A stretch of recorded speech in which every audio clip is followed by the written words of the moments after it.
Welcome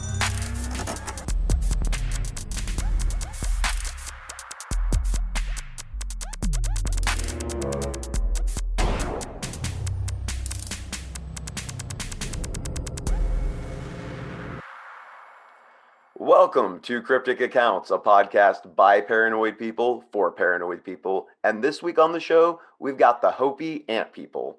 I'm Patrick Ryan, joined by Dennis Cheney. Hi, Dennis. Hello, Patrick. A podcast by ant people for ant people. That's right. That's what. Thank you, everybody, for joining us. Go ahead, and before we even get into it, hit the subscribe button, hit the like button. Go ahead and share it. Do all that stuff. We appreciate it. We see it. We see the show growing, and we appreciate you. So, ant people, Dennis. Do you know anything about ant people? You know, I'm going to tell you what. I've probably heard of this phenomenon before, but I have not delved deep into Native American cryptids. I meant to look back at notes when we did the Treasures of the Grand Canyon or whatever. Underrated episode. It really was. And I just blanked on the title of it, so I can't even tell people. Go find that one.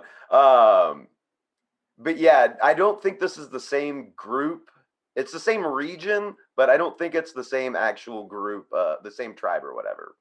I believe that was the Navajo, but I believe it was too, which are they're very close to the Hopi, and they were geographically they were very close to each other. So okay.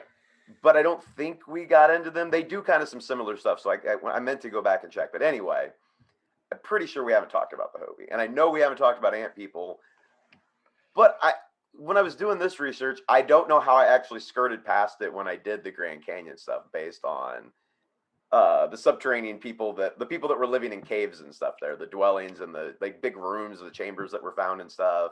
Yes, and as is our custom, I've seen the title of your episode, but none of your research, and I have all kinds of opinions that are probably going to spurt out, and if I start going in different ways, stop me immediately, but I've been on a big subterranean people kick as well. Well, I mean, I have too, with all the inner earth stuff and everything. We both kind of have been, and this is going to play into all of that. Another thing this is gonna link up with a bunch of other research that as I was just getting into this, I was like, oh, this connects to that and that and that. Oh, it's going to be fun. So let's get into it. Are you ready? Let's get into it.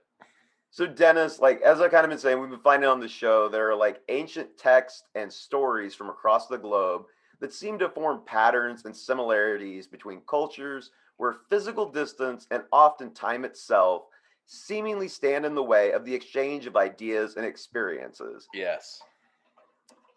But nonetheless, these cultures, we're finding they talk about the same things, and it's confusing how they would unless they were either able to communicate with each other or in some cases they were experiencing the same types of things independently. Yes. So some of it is so glaring as we've found that you almost have to willingly ignore it if it doesn't fit your narrative or whatever. Some stuff, I've had a hard time, there's stuff on this show that I've come 360 on, I can't believe some of the stuff that we talk about. I'm you read into it and it kind of makes a lot of sense. I've had that too. And I think you mean 180, but I've actually gone 360 on. I've actually gone 360 on some I did stuff. Mean 180. I've gone to the point where I believe and then I don't believe and then I believe again and vice versa based on all this new information. Yeah. And trying to put everything together. It can be intense. I'm actually really excited to hear about these ant people. It's unbelievable. It's going to brush on a lot of stuff that we've kind of been talking about. Once I started going into this, I thought it was going to fit together really well. So as I've kind of been saying, one example of these strange coincidences is the Hopi Native American tribe and their belief in ant people. The Hopi of the American Southwest are often referred to as the oldest of people by other Native American tribes. These are the old school OG Native Americans. That's interesting. Yes. So according to Hopi mythology, the beginning of time, which was called Teo Iwa, the creator, created Sotuk Nang. And I'm sorry to Native American people if I'm butchering into this. It's sad. A lot of this stuff I couldn't even find. Like Google was like, I don't know what you're trying to say, man. I don't know what you want to pronounce right now. I think we all know why that is. I know, and it's really upsetting that that Yeah. culture is just completely getting squashed out historically, like to the point that I can't look up pronunciations of words. It's sad. It's scary because if you It's think about scary too. Yeah. the importance of what we're trying to do here and what other truth seekers are trying to do here, it really adds another dimension to just like, hey, maybe we shouldn't kill people indiscriminately. Like maybe they have cultures, maybe they have Yeah.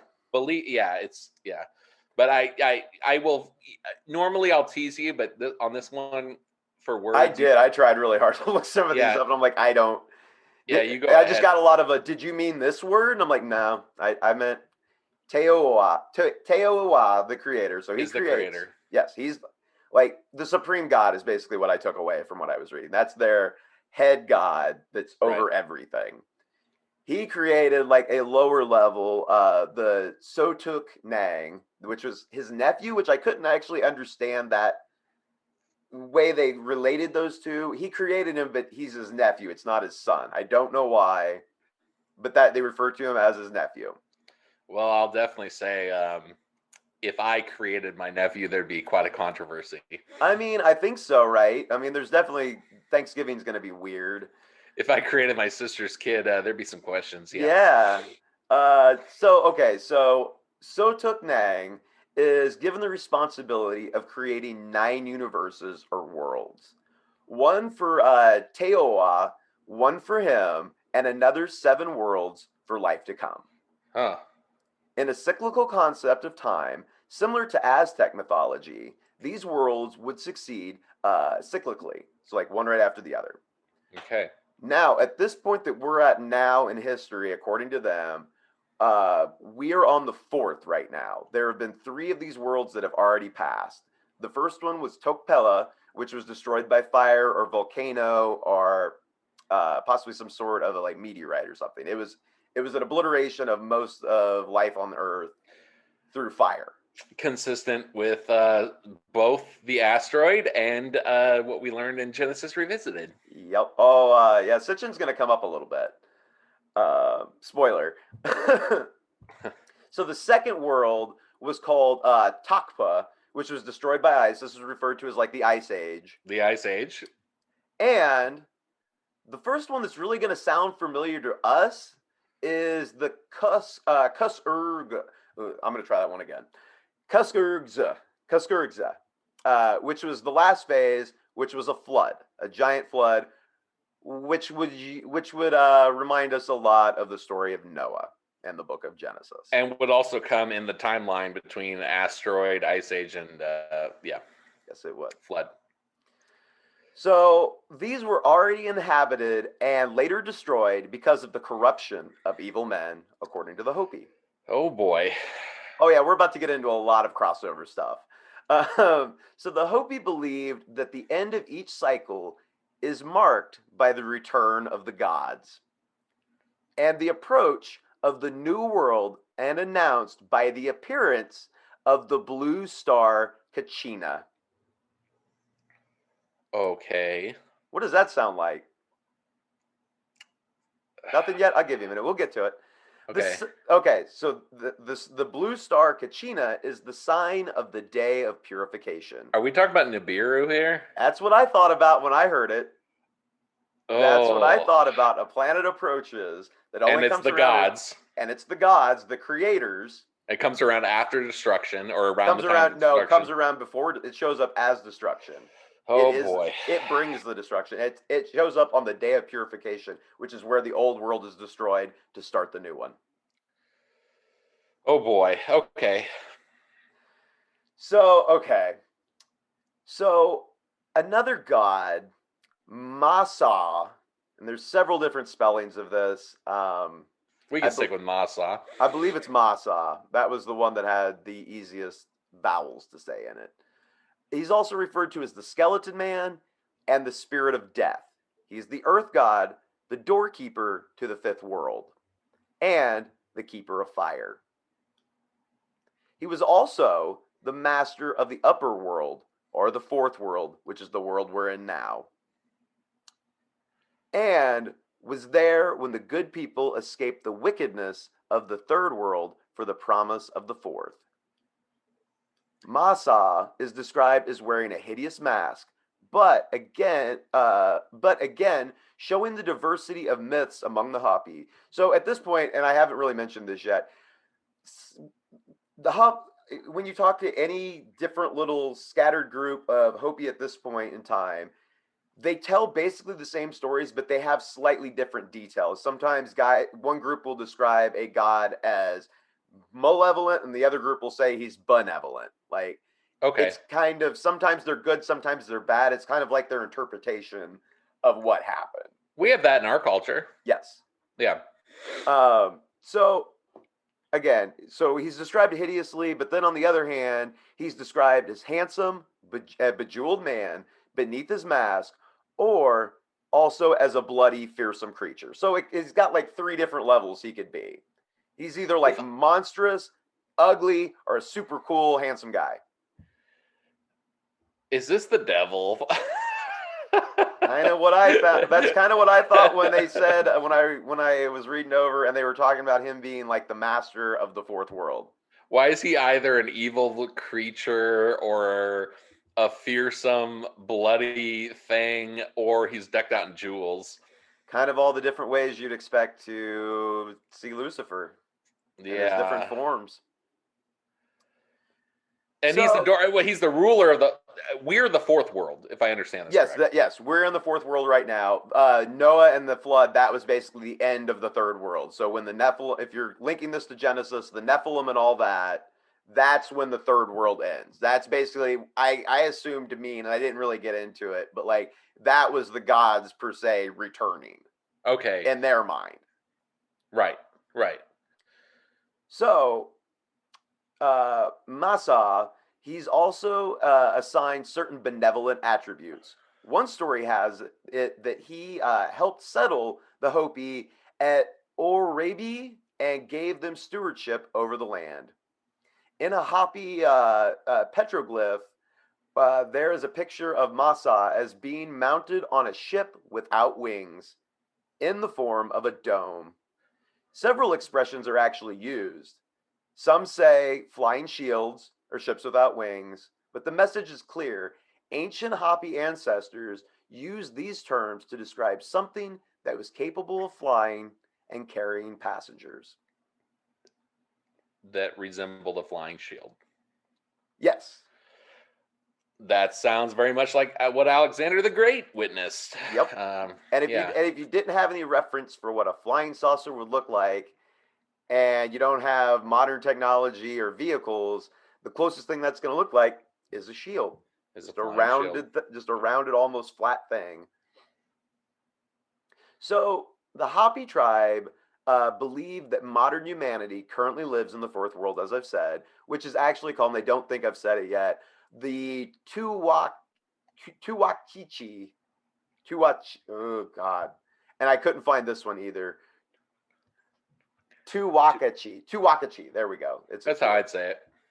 So the current world will be destroyed due to the evil of men, and we'll see the return of gods to earth. Oh, great. So all across the American Southwest, we find petroglyphs,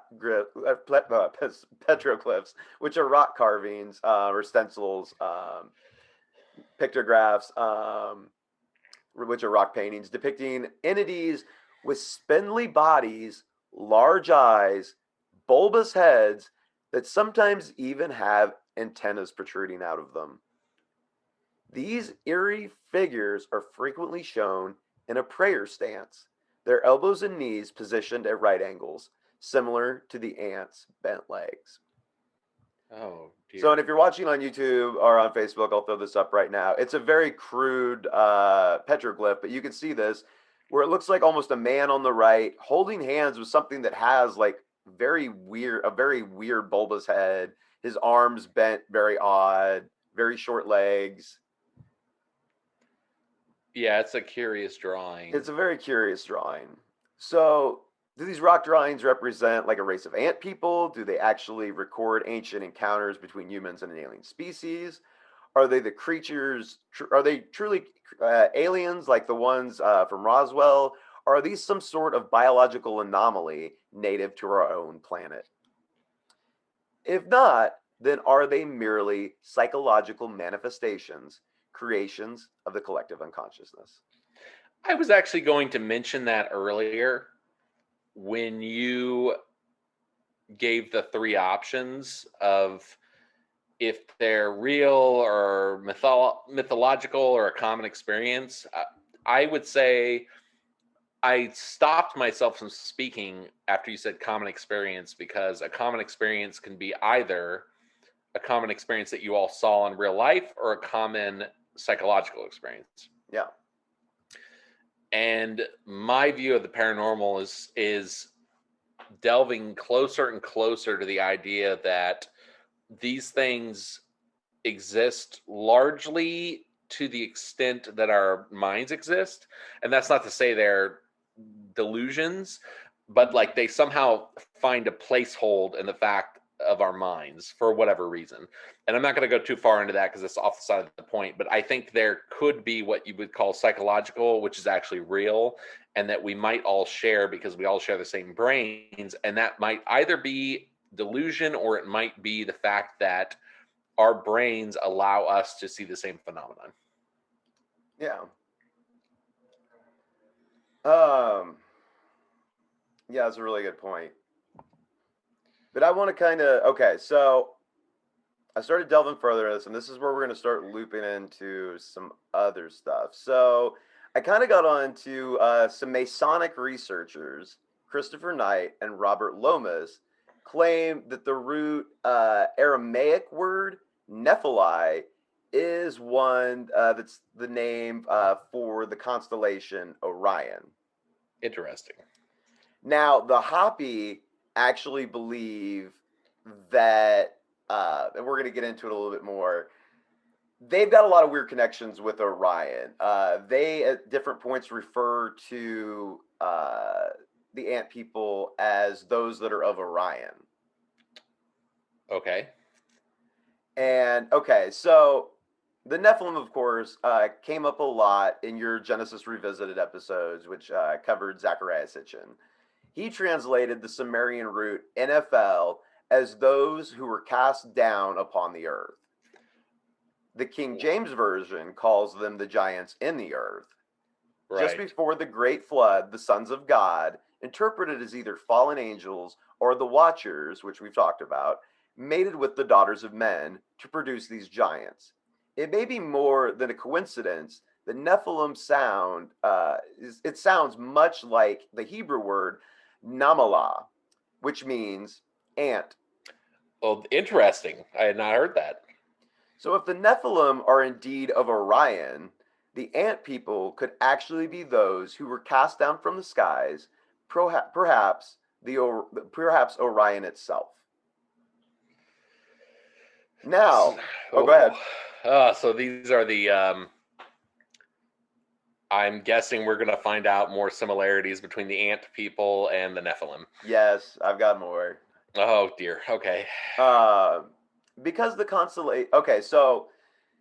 constellation Orion rises due east, one might think that the name Orion was derived from the word Orient. In actuality, it is formed by dropping the initial M in the Indo-European stem Morai. Astoundingly, this word also means ant. Oh, wow. Okay. Perhaps the constellation was named because its narrow anthropomorphic waist suggests the insect.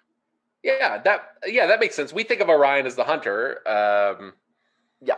But yeah, if you look at his belt, and you could see an ant. Yeah.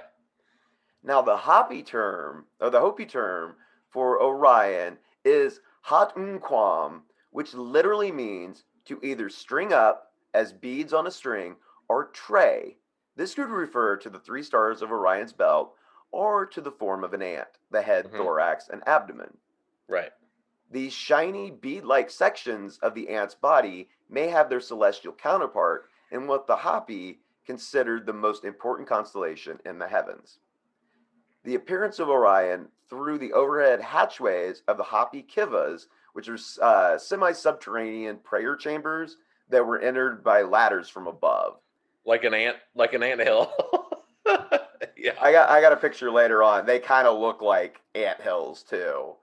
Um, so the appearance of Orion still appears overhead over these hatchways in a synchronized way in many annual sacred ceremonies still to this day.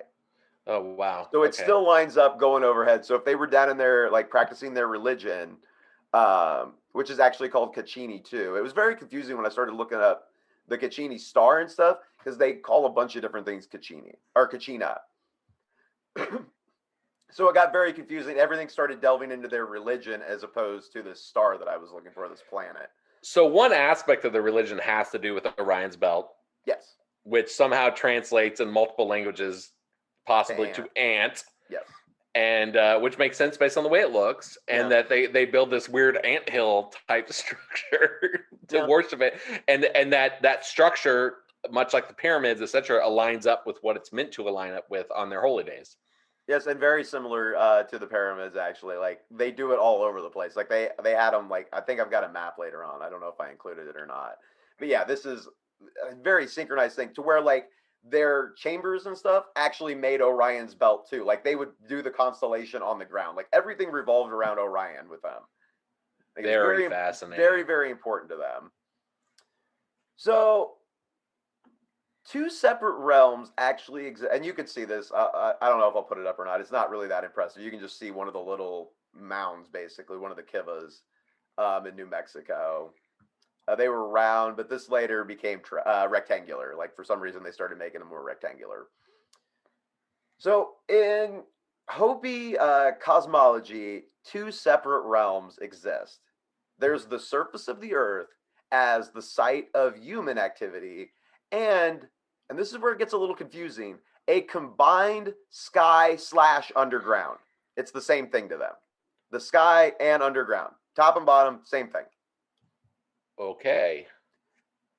Which gets kind of confusing when they talk about stuff because you don't know where stuff's coming from. Yeah, but also that's heavily inconsistency with what we've talked about with aliens being underneath the ocean or underneath the ground, fairies being underneath the ground, and also the sky being their realm. It's almost like we exist in this topological surface, and they somehow exist around us. Yes.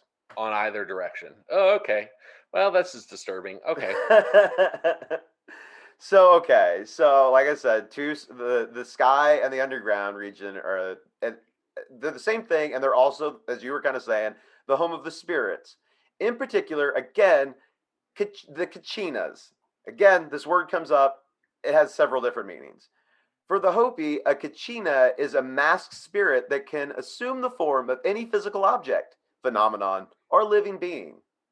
Sounds like a trickster. Kind of a trickster, but it's also their god. It's also a planet that like their gods come from. Again, it gets very confusing just trying to figure out what they mean by some of this.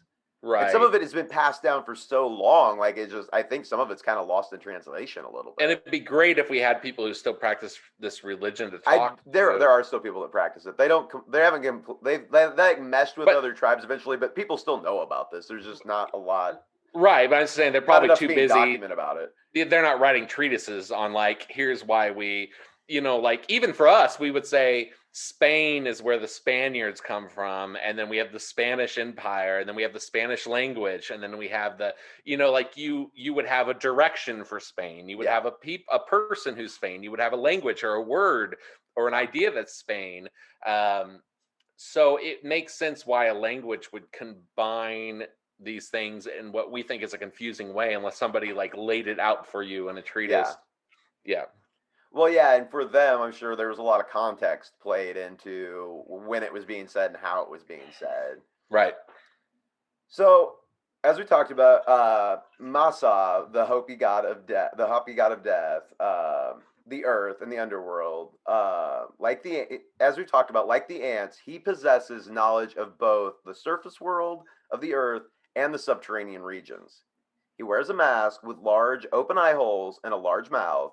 His huge, bald head resembles a summer squash, and his forehead bulges out in a ridge. His feet are as long as a forearm, and his body is gray. The Oh, color is essential, since his name comes from the Hopi word Masai, meaning gray.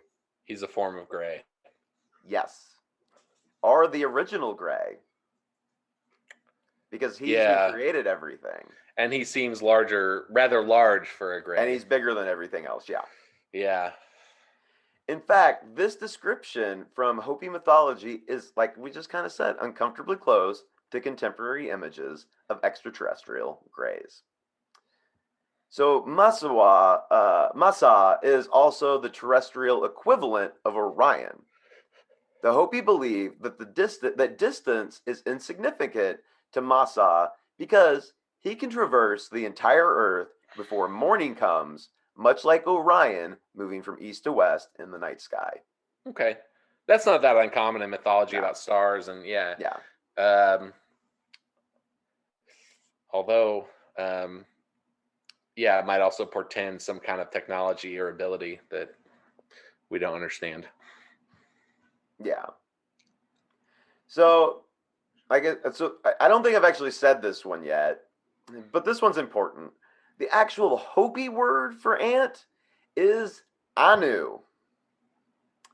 In the same language, Naki means friend, prayer feathers, food offerings, or sand, a nexus of concepts pertaining to this insect that sometimes flies. Right. Combine the two words, Anunnaki, and you get ant friend in Oh, Hopi. oh, great. Okay. I let you walk me right into that. I was All right. waiting. I was like, how does he doesn't look like he sees it coming? I don't think he sees it coming. Yeah, I did not. Wow. So he's our ant friend, Yep. There are ant friends. who's also the Anunnaki or Nephilim. Yep. Interestingly, because I'm not done with words yet, the Babylonian sky god was also named Anu. Oh, great. One Sumerian cylinder seal from around 2250 BC shows the pantheon of primary deities wearing peaked hats. The Hopi sky god is Sotuk Nang, as we've talked about, closely associated with the earth god Masa, who also wears a pointed headdress. Or an elongated head. Yeah. Yep. Which at some point I could just do an episode on leadership figures wearing funny shaped hats and Weird maybe long where that came hats. from. Yeah. Yeah. Because a lot of that seems to, like, maybe there was something at one point that had some sort of an elongated head that would either require a hat like that or that you wanted to kind of look more like. Right. So these American Indian divinities were present at the creation of the universe and continued to be instrumental in the culture's development. Anu or Danu was also the appellation of the Celtic mother goddess and patroness of the dead. Okay. Similar Similar name, roles, similar similar job. roles. Yep. Yep. In addition, Anu was another name for the Egyptian city of Heliopolis, where the Benben stone of meteoric iron was kept. Now, I almost spun off into an episode about the Benben stone, Dennis. I'm not going to, but I just want to tell you what it is yet, in case anybody's not aware. The Benben stone, also called a pyramidion, is typically depicted as a pyramid-shaped rock. While the location of the original stone is unknown, there were many replicas made in ancient Egypt. So it was important. Yeah. Yes. According to the version of ancient Egyptian religion followed in Heliopolis, the Benben was the primordial stone or mound that emerged from the waters of Nu at the dawn of creation. In the beginning, the world consisted of chaos and darkness, and there was nothing else. Then the god Okay. Atum, in other myths, Ra, stood on the Benben stone and started creating the world. In some accounts, the name Benben derives from the Egyptian word Weben, which stands for to rise. I gotta speak up. So again, we have the whole God fighting the sea mythology, Hmm. creating the earth, and then we also have this idea that a landmass rose, possibly from what we've seen out of some part of the earth being taken out Hmm. to make it be ordered. Yeah. Wow. Okay. I could see most people would probably be able to figure out they're surrounded by ocean. But yeah, there seems to be some very ancient knowledge when it comes to all of this. And again, this is the Egyptian part. This is what the Egyptians believe. I'm just connecting the two. Right, Uh, right. so the Bin Bin stone, just to finish it up, had remarkable properties and functions in Egyptian mythology. It was the place where the first sun rays fell every morning, and this function connected it with Ra, the sun god. The Bin Bin stone also gave powers and enlightenment to anybody in its surroundings, supposedly. Okay. So Anu, as I said, or yeah, uh, okay. So like I said, the Egyptian city of Heliopolis was also known as Anu, where the Benben stone was kept.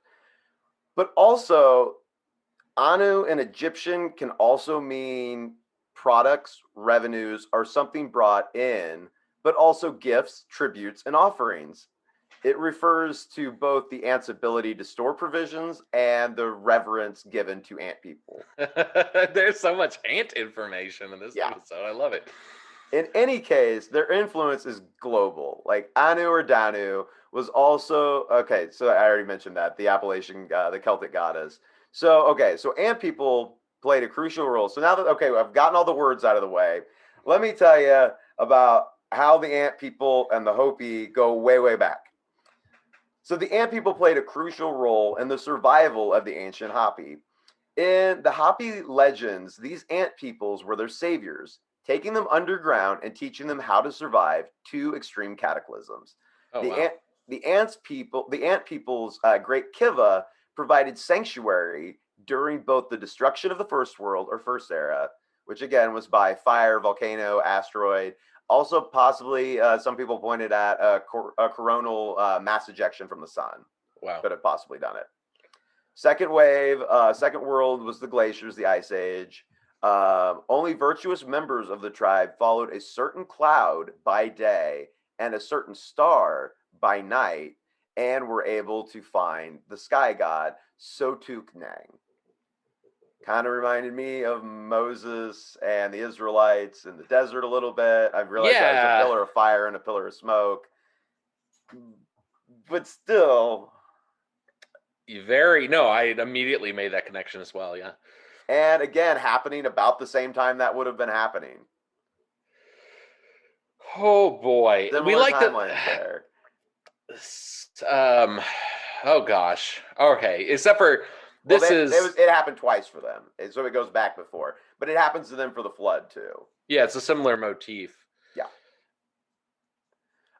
So yeah, every time these ant people, they basically it's only the good ones from the Hopi get taken, or they're the believers. It was kind of confusing on that part, like why certain people were picked, but it just kind of seemed like most of it pointed to like they were the followers of the religion.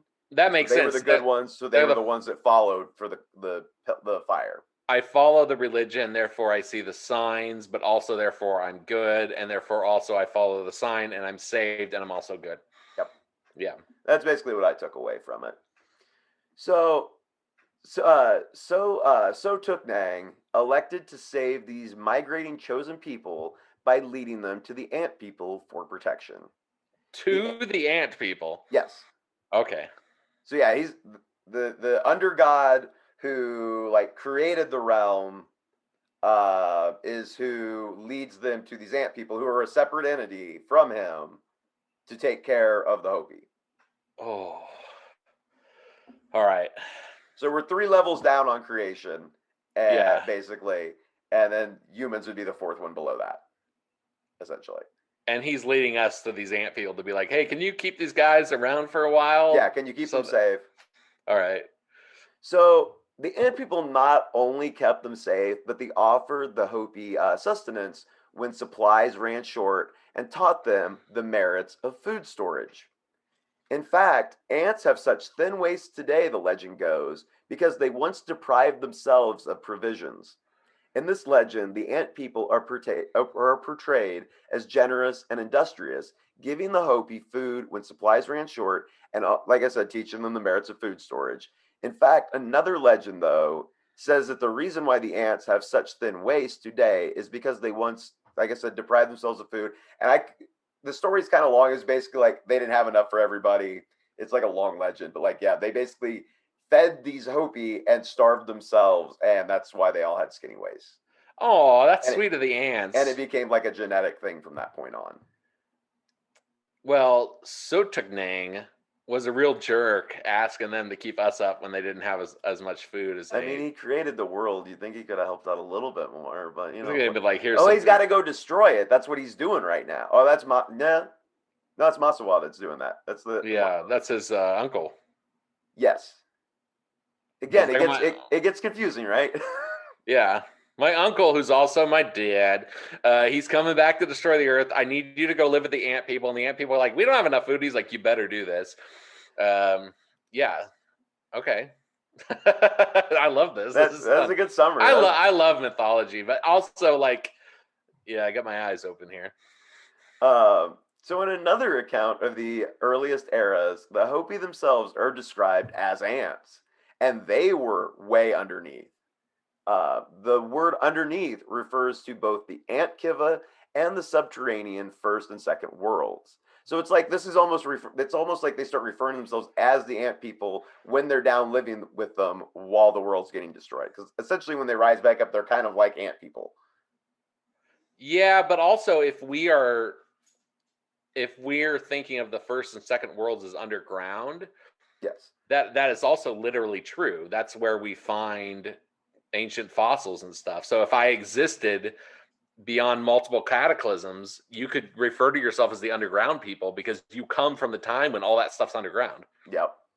Exactly. So, the previous third world destroyed by a flood is also conceptualized as being below ground, Which whereas is true. our Yeah. present fourth world is on the Earth's surface. So, ants are also associated with either warfare or hunting. The Hopi believe that both traits are related to Orion in particular and stars in general. This tribe also connected black ants with witchcraft. The Hopi word toko anu literally means flesh ant, the large dark red ant with a painful sting. On the other hand, the Red Ant Society of the Zuni, a tribe that lives near the Hopi, is associated with healing. Hmm. So, kind of conflicting views on who thinks what about ants and which ones are good and which ones are bad. Right. So, surviving underground with the ant people, the Hopi learned how to grow food with little water and build dwellings into rocks. They learned about the stars and mathematics and would put those skills to use when they founded a new civilization. When it was safe to return to the surface, the ant people instructed the building of incredibly complex habitations, such as what is seen today at the Chaco Canyon. And you can see that it does look like something. If you didn't know that was like life size, you would think you were looking at a zoomed in picture of the ground. And I like, was gonna say, I was wondering when we get to how they lived. Yeah. so these are a bunch of their kivas and stuff. And then surrounding that, those little squares and stuff are kivas. And then they would live out there in the distance. Like, they liked being underground a lot. Like all the time. They were just basically But underground. they're also in the desert. Yes, that's true So too. I would also want to live underground if I Yes, lived in the I would desert. like to be out of the sun for sure. So I mean, it serves them well. So yeah, it kind of looks like an ant mound from above. During ceremonies today, the ritual emergence of participants from the kiva into the plaza above represent the original emergence of the Puebloan groups from the underworld into the current world. Whew. So in here, you can see this, Dennis. These are priests of the Two Horn Society. I found these on Wikipedia. Photographs of They're two dressed priests, like ants, my man. yep, of Two Horn Society sitting inside a kiva. The photographs by H.R. Voth, as seen in the book of the Hopi by Frank Waters. Just wearing my antenna and my underground anthill. Doesn't that look like some antennas, though? And knowing that they're in this underground ant cave, they're like a society based around ants. This is so interesting. Yes. So, the Mayan, who share many cultural traits with the Hopi, had legends of ant-like men building stone cities and roads during the first creation of their world. These peculiar beings possessed magical powers and could summon stones into proper architectural positions by simply whistling at them. Now that is deeper than you think, because this whole idea of moving stones by sound is a very ancient idea. It goes into the pyramids. It goes into Stonehenge. It goes into it. Yeah. Oh yeah, no, I'm very proud of myself and how well I stayed on topic during this because man, there were several points where I was like, oh, we might be doing another episode right now. Yeah. Well, this is definitely will be a point that we could point to with other ideas. Yeah. Oh yeah, I feel like this is gonna come back up a lot. So like I said, they can move rocks. These ant people that the Mayans described, moving things with rocks, like they have magical powers, again, reminded me a lot of Nephilim. So according to archaeologist J. Eric S. Thompson, quote, Zaya Muincob can be translated as, quote, the twisted men or the disjointed men, suggesting a connection with hunchback. The word may also be connected with Zay, which is ant in Yucatec or Yucatan Mayan tradition of an ancient race called the Chakzay Unicab, red ant men.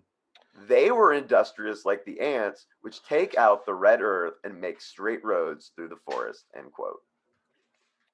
Wow. Now I wonder.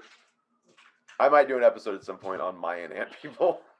Yeah, now we have such a universe of shows that we promised, and we're working our butts off, and we're finding connections everywhere, which creates new shows we have to do. But I really like that you've done two very good shows, and I think I did one on ancient American cultures, and I feel like there might be a lot there that is unadulterated because that culture kind of stopped at a certain point. Yeah. And so what is available is preserved very well without being adulterated by new things, and we might be seeing connections here that we see with other ancient cultures that can help us draw lines. Well, and the more I look into this stuff similar to this, I don't know that it's necessarily related to the show and like the alien, paranormal, conspiracy stuff we do. It's really made me a lot more interested in learning much more about Native American cultures and some of these ones that we're losing grip on. And like, I don't know what I would want to do with that exactly. But this one in particular really sparked my interest into all this. I mean, the stuff that we did with the Grand Canyon and that stuff kind of started it, and I've kind of been sitting on this ant people stuff for a little bit. Yeah. Well, it's really a mystery because European culture found them at a specific point in time, and then in the big epoch of history, very rapidly they were moved, culture shifted, all this stuff, and so there's some kind of historical fossil there in these myths. I never thought of the Navajo interacting with the Mayans I mean, they had a straight shot through Central America. It wouldn't have been hard. Yeah, and then I guess if you look at the land bridge idea of how they got here, then maybe the Navajo actually precede the Mayans. But then if you look at the whole idea of the Egyptians coming over here, yeah, it's like maybe the Mayans preceded the Navajo. It's like we don't know. This was actually, I think I've said this many times on the show, the first time I really became interested in alternative history and paranormal stuff was a book about the ancient Americans and the ancient Americas that had all kinds of evidence about all the different cultures who might came here and how. And we might just have this entire subsection of human history that we like to think of as, well, people came over from the land bridge and then they migrated this way and then Europeans came over, but there might have been a whole lot of other interactions and stuff. Well, yeah. So and we obliterated just cultures and people and moved, like you said, moved them around. And the way that they would have kept records, a lot of it was orally. Oral. And if you kill off a bunch of those people suddenly all at once, you're going to lose some stories along the way. Yeah, you're going to lose them, or you're going to get like a less full version of them. Yes. Yeah.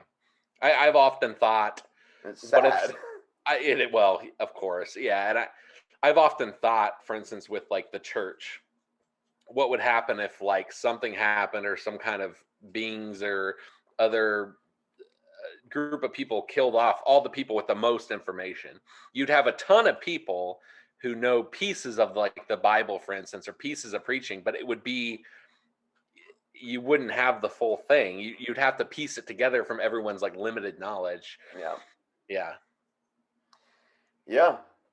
So I don't know. This is definitely I don't think this will be the last, because there's all kinds of just interesting stuff like this, like mythology and stuff, where it's like this lines up with a lot of other people's description of something similar. Like, I don't know that this is there's something to this, and Yeah. I hope everybody really liked the all the linguistic information that was given on this one, because I found that super interesting when I was looking through all this stuff. I find that super interesting too, and I wish I knew more about linguistics, because we got into some of that with the Genesis Revisited, and I think there's been a couple other episodes where we got into these similarities, and it is super fascinating. Like, we know linguistically that certain similarities can arrive, but also sometimes things are so.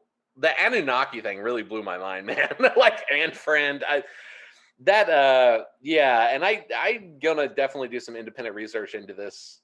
People wearing ant antennas inside their ant hole, talking about ant people who saved them. Like, that's, at some point you want to say, okay, well, like the basics of human religion is sometimes looking at things that are happening in nature. Mhm. You know what I mean? And then, so maybe the ant was an important symbol to them because the ant does what we do and they work very hard. Like, anyone can see an ant carrying something that's like way too big. And, but the idea that there's this ant people and for some reason they come from Orion. Oh boy, yeah, you hit on something here, and I have no idea where to go with it. And To be again, honest, the blue star shows up, Kachina, that brings the gods and brings about the ends of these world phases. which somehow line up again, just like other ancient wisdom, with stuff that we know scientifically happened. Yes. It's just the And then you ancient. and then you think about, according to them, this is only halfway. We're in the like middle section. We're in Act 2 of this whole thing, really. We're in Act There's 4 of 7, Yeah, but I mean, we're at the midpoint basically at this right? point, or just past the midpoint. Some would argue probably towards the end of the fourth cycle, Right. but there's still 3 more to go after this. Now, if the first is fire, and the second is ice, and the third is water, I think of fire melting ice to create water. What happens after water? I think of possibly evaporation. I was gonna say drought comes to mind. No Evaporation water. or drought. Yeah. No water, global warming, possibly. Oh boy. Yep. All issues that are starting to look very real. Yeah. I was immediately, I've been like percolating that since you mentioned that earlier in the episode. Like, what comes after fire, ice, water? And it's like either steam or evaporation or drought of some point. Yeah. You're getting farther down the line. It all sounds sweaty and thirsty to me. Yeah. Right. Uncomfortable. I hope it just doesn't go fire, ice, water, fire. I don't want fire. It just starts turning back around. I would take, yeah. It starts the whole cycle over again. Yeah. This I don't know. This is fascinating, and also I just want to throw this out. Well, actually, I'll throw it out. I want to let you finish. I mean, I'm done. Like, I sprinkled in what I thought pretty much the whole way through. Oh, okay. Yeah. Well, I do want to mention, and I mentioned this prior to recording. I do want to mention the idea that these things live underground, whatever we call them, Anunnaki, aliens, demons, Nazis. They live underground. So that's a very big similarity. And also, I'm starting to become of the opinion that this underground thing might be more important than the outer space thing. It feels weird to say it, but again, yeah, it doesn't feel like we know enough about what's going on inside our planet. There's just too much. Okay, there's too much here. Like, I want to go out of my mind. So I want to say ants. Those could be insectoids, which people speak about in abductions that are often Yeah, controlling greys or that are yeah. interacting with the reptilians. I want to talk about how fairies and all this Antarctica stuff deals with the hollow earth and underground people. I want to talk about how the Navy has admitted that UFOs seem to be trans substance vehicles that can go from the earth or from the sky into the ocean without any consequence, and how the ocean and underground could be basically the same thing if you have dominion over them. There's just so much here. um I don't even want to take a stance. I could go crazy and say these are the insectoids that really run the grays, and they live underground under the ocean, and they also have something to do with the Anunnaki, or they are the Anunnaki. But then that raises the question of how were we created with ant people? I don't know. Well, There's from just a what I lot can here gather from it, the ant people seem like they were already around. Like they are a more advanced species that was of farther Earth, along. Yeah, and they're of Earth. They're here. and they took their operation underground.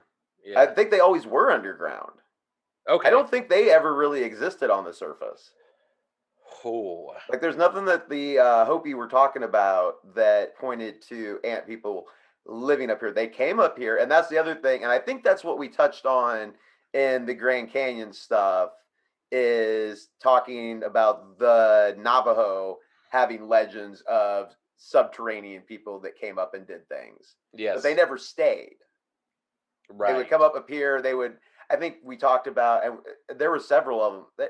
There's a whole bunch of different ones that we've talked about with the inner Earth stuff that have all kind of talked about in different parts of the world. In Asia, they have groups that talk about these things coming out of caverns and then being able to communicate with them through caverns, and That's a big. I mean, because they've fairies got live Shangri-La underground. or whatever. Yeah. Right. Yeah. Shangri-La, fairies, caves are in general seen as like holy places, Yeah, or places where stuff happens. Also, volcanoes and caves are sightings of UFOs. It makes it. I mean, for us, we live here. We're monkey people. We have our hands, our grubby little hands, and we try to make shovels. And it's hard for us to. If you're going to inhabit a planet, it makes some sort of logical sense to think that if you had dominion of the underground, you'd be the most supreme race because you'd have the most planet. yeah. We just have the surface area. They would have the most area, the most access to minerals, the most. If somehow you were genetically predisposed or technologically predisposed to live underneath the ground or the ocean, you have the majority of the planet. Yeah. So, oh my gosh, what if we just live on top of an entirely other species, and that's how they come in and out of the ocean so easily, is they have dominion of underneath us, which would include the ocean. Oh, I do have something else I want to share. I Oh, do. sure, sure. I have slightly more notes left. I had a picture that spaced my stuff out. Okay, so I was talking about the archaeologist and the Zaya Muinkab, which is the twisted man, disjointed man, also refers to a hunchback in the Yucatan Mayan language. The reference to hunchback is similar to Koku Pili, the humpback flute player. This is a ubiquitous insect-like fertility figure of the Southwest petroglyphs. And I have a picture there. It doesn't look like much, but that's their fertility god. Well, look at Uh, that guy. yeah. So each February, the Hopi perform the bean dance inside their kivas. The fires are kept continuously ablaze, turning these underground structures into superb hothouses. This ritual may commemorate a time when the ant people taught the Hopi how to sprout beans inside caverns in order to survive. The Kachinas, previously mentioned, are an integral part of this ceremony to initiate children into the Kachina society. Again, Kachina. This is like their religious group that practices Kachina. And like almost all pre-Columbian cultures, the Hopi firmly believe that someday, not too far away, the gods that initiated human culture will return to Earth. I guess my notes were just putting a nice little bow on everything, which we were already kind of doing. Yeah. No, for the fifth age. Gosh, man, this is so alien to me culturally that it's, other than the linguistic connections and the superficial other connections about them living underground, it's just, this is like a whole other realm of exploration. So I really commend you on getting this deep into this. Man, I almost spun off into their religion. Like, it was so interesting with their mythology and stuff and the way it ties into all this. Like, that could really be its own episode, really. Right. No, it definitely could be. And if you ever did that, I would love to hear about it. I'll definitely be reading a lot about the Hopi and the Navajo more from here on out. But boy, I love that he's a flute player too. Yeah. Like the idea of this flute player leading you underground is, I don't know, it has certain, oh gosh, there's so much here, and I don't want to disrespect like this culture by like just saying like, oh well, that's just like our this, that's just like our this, but also it is so much like, there's a lot of similarities. I don't think that's disrespectful to point that out. Like, it's just actual. Like, two different groups are talking about a very similar thing and describing something very similar, but calling it something different. It is. I like the idea that in their flood version, they were sent underground to survive the flood, which is confusing. How does that work? Well, unless there's a huge culture underground. I mean, the Bible doesn't also say, remember, as we talked about with the inner Earth stuff, gravity flips around when you go inside.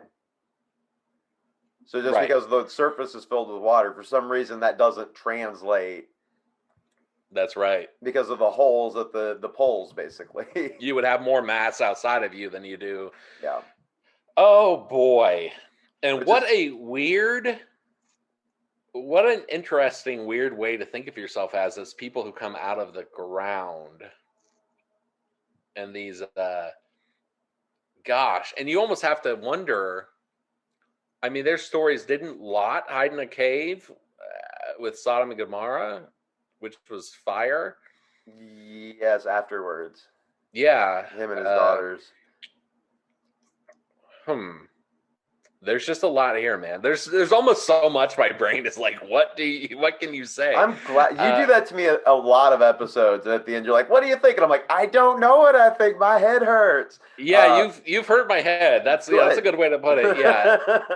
You've definitely hurt my head. And man, I mean, let's just think of it from this perspective though. What if this is like the human psychological experience? Like, what's going on that we all have this attraction to underground, where like mystery is, or where death is, or is it just because we bury our dead, like, and then we built up a whole thing around that? Like, gosh, I'm really thinking road trip to the Southwest is possibly henceforth coming up, because gosh, and that's the other thing is around. I would love to go to New Mexico and Roswell, because that's where we're going to be going to New Mexico to visit these guys.